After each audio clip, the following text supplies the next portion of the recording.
السلام علیکم محترم ناظرین، کیا آپ نے کبھی سوچا ہے کہ جب ہم کبھی کسی بڑی مشکل میں پھنس جاتے ہیں اور ہر طرف سے مایوسی چھا جاتی ہے، تب اچانک ہماری زندگی میں ایسا کوئی راستہ کھلتا ہے؟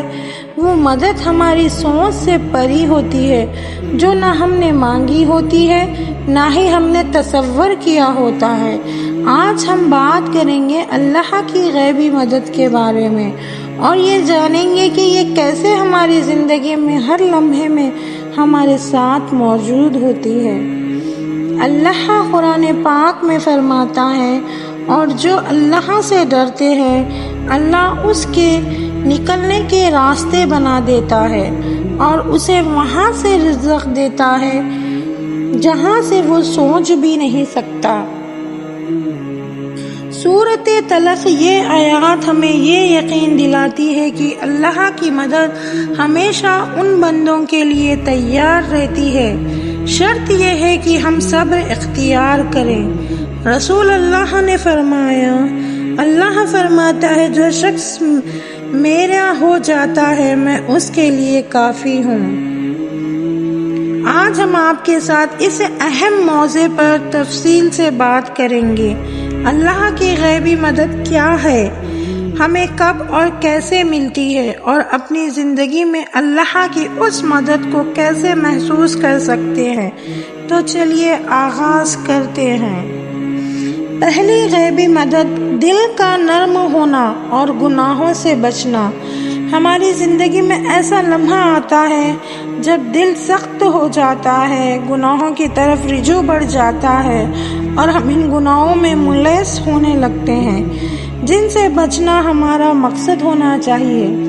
لیکن اللہ کی غیبی مدد اس وقت آتی ہے جب وہ ہمارے دلوں کو نرم کر دیتا ہے اور ہمیں گناہوں سے بڑھنے کے لیے ایک نئی ہمت اور طاقت محسوس کراتا ہے۔ اللہ جب چاہتا ہے ہمارے دلوں کو نرم کر دیتا ہے تاکہ ہم اپنے گناہوں کو پہچان سکیں اور ان سے بچنے کی کوشش کریں۔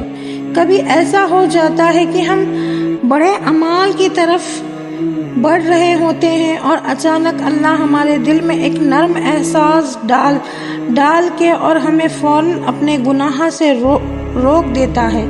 رسول اللہ نے فرمایا، دلوں کی نرمی کی اللہ کی یاد میں ہی ہے۔ صحیح بخاری یہ ہے کہ اللہ کی طرف ہم رجوع کرتے ہیں، اس کی عبادت کرتے ہیں اور ذکر کرتے ہیں تو ہمارا دل نرم ہو جاتا ہے اور ہم گناہوں سے بچنے کی طاقت حاصل کرتے ہیں۔ یہ غیبی مدد اللہ کی طرف اس وقت ملتی ہے جب ہم اپنے دل کی حالت میں تبدیلی محسوس کرتے ہیں اور اپنی زندگی میں سکون اور صبر کو پا لیتے ہیں۔ یہ وہ لمحہ ہوتا ہے جب ہم نے گناہوں کو پہچان کر اللہ کی مغفرت کی طرف بڑھتے ہیں۔ دوسری غیبی مدد اس پہ آتی ہے جو اللہ پہ کامل ایمان رکھتا ہے، اور دوسری سب سے بڑی مدد یہ ہے کہ اللہ اپنے بندوں کے لیے دروازے کھول دیتا ہے جو ان کی سوچ سے باہر ہو۔ قرآن پاک میں اللہ فرماتا ہے، اللہ پر بھروسہ کرو تو اللہ اس کے لیے کافی ہے۔